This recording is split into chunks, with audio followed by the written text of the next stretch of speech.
तुम्हारे क्या बाप की रोटी खाई है यार, किसी का टैक्स चोरी किया है, उसने अगर डांस करके पैसे बनाए, तुम्हारी माँ को तो नहीं साथ नचाया यार। उस्मा खान पर तशद्दुद केस की वीडियो वायरल हुई, जिसके बाद उसने FIR करवाई और पूरे मुल्क के नौजवानों ने, पूरे मुल्क की खवातीन ने, बुजुर्गों ने, बूढ़ों ने, बच्चों ने और लड़कों ने ट्रेंड बना दिया कि ठेकेदार की बेटी ने जुल्म कर दिया। ठेकेदार की बेटी ने एक गरीब लड़की पर, एक मासूम लड़की पर जुल्म के पहाड़ तोड़ दिए और उस लड़की के हक में, उस लड़की के लिए आवाज उठाने वालों में जो सबसे आगे था, जो सबसे मशहूर हुआ, जो सबसे ज्यादा इस तरह के केसेस पे बोलता है, वो वकार ज़का जैसा टुच्चा था। इस टुच्चे की औकात क्या है, पहले ये भी थोड़ा सा सुन लीजिए कि ये टुच्चा हर इस तरह के गंदे मामले पर, हर नाचने वाली को, हर डांस करने वाली को, हर बुरे किरदार रखने वाली खवातीन को अपने प्रोग्राम में बुलाता है, हर घटिया किरदार के शख्स को अपने प्रोग्राम में बुलाता है और उनकी जो सोच होती है, उनके जो थॉट्स होते हैं, उनकी जो आइडियोलॉजी होती है,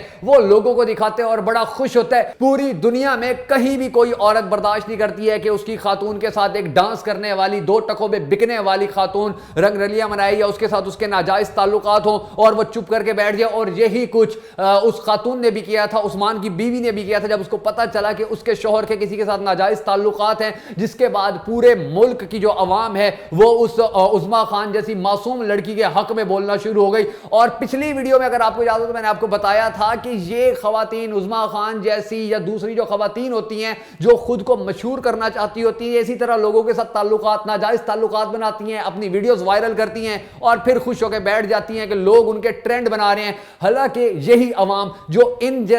जैसी दो दो टके की खवातीन के ट्रेंड बना के इनको मशहूर कर देती हैं, अगर ये इस मुल्क में छोटे बच्चों के साथ होने वाली ज्यादतियों के खिलाफ इसी तरह मुत्तहिद हों, इसी तरह ट्रेंड बनाएं जिस तरह इन्होंने कर्नल की बीवी का या दूसरा ट्रेंड बनाया था उस्मा खान वाले मामले में, तो बहुत सारे बच्चों को हक मिल सकता था, बहुत सारे बच्चों को इंसाफ मिल सकता था, बहुत सारे बच्चों के साथ ज्यादती करने वालों को सजाएं मिल सकती थी। अनफॉर्चुनेटली ऐसा नहीं हुआ। हम पूरी कौम ही उस्मा खान के हक में खड़े हो गए। हम पूरी कौम ने ही उस्मा खान को कहा कि जी ये तो बड़ी मजलूम थी, इस पर बड़ा जुल्म हो गया और ठेकेदार की बेटी ने इसको मार दिया। अब 2 टके मिलने के बाद उस्मा खान ने क्या किया है, उसने उन सब के मुंह पर और इस टुच्चे के मुंह पर भी थप्पड़ मारा है कि जो सबसे ज्यादा बकवासबाजी कर रहा था, ये वकार ज़का, उसके हक में बोल रहा था कि उसने 2 टके लेके और उसने कहा जी मेरे पे तो कोई जुल्म नहीं हुआ, मुझे गिलास टूटा और मुझे उससे चोट लग गई, मेरे पे किसी ने तशद्दुद नहीं किया, मुझे किसी ने नहीं मारा। लेकिन उसके इस बात के बाद, उसके इस बयान से पहले या इस बयान के बाद या उसकी उस वीडियो के बाद क्या उस्मान का घर दोबारा आबाद हो सकता है? क्या उसकी इस वीडियो के बाद, क्या इस तरह के जो उसका किरदार एक सामने आया और उस्मान जिस तरह बदनाम हुआ, उसके बाद उस्मान या उसकी बीवी कभी खुद मिलकर खुश रह सकेंगे या उनका घर कभी आबाद हो सकेगा? कभी आबाद नहीं हो सकेगा। क्यों? क्योंकि वकार ज़का जैसे टुच्चे और इस तरह की 2-2 टके की नाचने वाली खवातीन लोगों के घर बर्बाद करती हैं, खुद को ट्रेंड बना लेती हैं और फिर पैसा लेकर चुप करके बैठ जाती हैं। और हम वो कौम है कि किसी भी खातून पे जुल्म हुआ तो उसके लिए खड़े हो जाते हैं। ये नहीं देखते कि कर क्या रही थी, ये नहीं देखते कि उसका कसूर क्या था, ये नहीं देखते कि उसकी खता क्या थी, ये नहीं देखते कि उसका किरदार क्या था। हम ये नहीं देखते कि उसने कितना नुकसान पहुंचाया है, उस कितने घरों को तबाह कर दिया है। बहुत सारी खवातीन ऐसी है टिकटॉक पे मशहूर हो के उन्होंने हमारी अहम शख्सियात को भी बदनाम कर दिया, हमारे उलमा को भी बदनाम कर दिया, हमारे बच्चों को भी बदनाम कर दिया, हमारे नौजवानों को भी बदनाम कर दिया, हमारे सियासतदानों को भी बदनाम कर दिया। कोई इनके शर से महफूज नहीं है। और जब भी इनको थोड़ा सा फील हो कि इन्होंने मशहूर होना है, इनको जब भी थोड़ा सा महसूस हो कि ये कैमरे से या स्क्रीन से हट रही हैं, तो ये इस तरह की एक घटिया वीडियो वायरल कर देती हैं। जैसे इसने अपनी वीडियो वायरल की उस्मा खान ने और बाद में कह दिया कि जी मेरे पे कोई जुल्म नहीं हुआ, और फिर मशहूर हो जाती हैं और पाकिस्तानी अवाम इनको सर पे बिठा लेती है। मैं उन सब लोगों से आखिर में ये रिक्वेस्ट करना चाहूंगा जिसने भी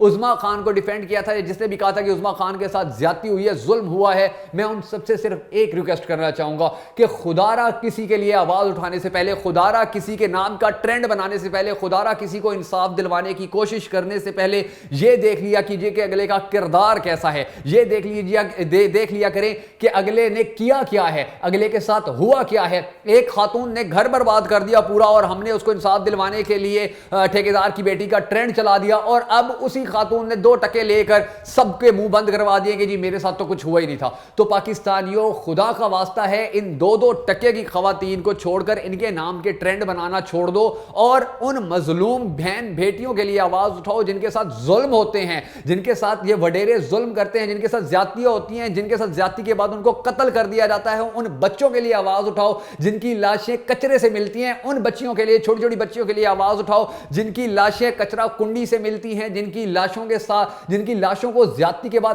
مسخ کر دیا جاتا ہے. اور آپ لوگوں کو یاد ہوگا کہ زینب بیٹی کے لیے آپ لوگوں نے آواز اٹھائی تھی, کیسی سزا ملی اس کو. سوشل میڈیا کی پاور سے اس کے مجرم عمران کو سزا ملی تھی اور پورا ملک اس زینب بیٹی کے لیے کھڑا ہو گیا تھا. تو خدارا آپ ان جیسی ناچنے گانے والیوں, ان جیسیوں سے جو لوگوں کے گھر برباد کرتی ہیں, ان کے نام کے ٹرینڈ بنانے کے بجائے آپ اسی طرح متحد رہیں سوشل میڈیا کے اوپر اور اس ملک میں بچوں کے ساتھ زیادتی کرنے والوں کے خلاف آواز اٹھائیں. اس ملک میں زیادتی کا شکار ہونے والے, اغوا ہونے والے اور قتل ہونے والے بچوں کے لیے اسی طرح مل کر آواز اٹھائیں. اور ان 2 ٹکے کی خواتین کو جو ناچ کر, جو لوگوں کے ساتھ ناجائز تعلقات بنا کر پیسہ بھی کما لیتی ہیں, شہرت بھی بنا لیتی ہیں اور لوگوں کو مس گائیڈ بھی کر لیتی ہیں, ان کو مشہور کرنا, ان کے نام کے ٹرینڈ بنانا یا ان لوگوں کی پبلسٹی کرنا چھوڑ دیجئے. امید ہے کہ آپ لوگوں کو سبق مل گیا ہوگا اس عظما خان سے کہ کیسے اس ناچنے والی نے پہلی پوری قوم کو اپنے حق میں کھڑا کیا اور اس کے بعد 2 ٹکے لے کے چپ کر کے بیٹھ گئی اور FIR بھی واپس لے لی اور کہہ دیا کہ شیشے کا گلاس ٹوٹا تھا جس کی وجہ سے مجھے چوٹ لگ گئی تھی. ہوپ ہے, امید ہے کہ آپ لوگ اسی طرح آواز اٹھائیں گے, لیکن ان بچوں کے لیے, ان خواتین کے لیے, ان بچیوں کے لیے کہ جن کے ساتھ حقیقت میں زیادتی ہوتی ہے, جن کو اغوا کے بعد قتل کر دیا جاتا ہے, جن کے ساتھ زیادتی کر کے ان کی لاشوں کو مسخ کر دیا جاتا ہے. بہت ساری دعاؤں میں یاد رکھیے گا, میری ہمیشہ سے کوشش رہی اور ہمیشہ کوشش رہے گی کہ اسی طرح حقائق آپ تک پہنچاؤں, اسی طرح آپ کو بتاؤں کہ سوشل میڈیا پر بننے والے ٹرینڈز کس طرح ہماری نسلوں کو خراب کر رہے ہیں یا یہ ٹرینڈز کس طرح ہماری آنے والی نسلوں کو محفوظ کر سکتے ہیں. بہت ساری دعاؤں میں یاد رکھیے گا. اللہ حافظ.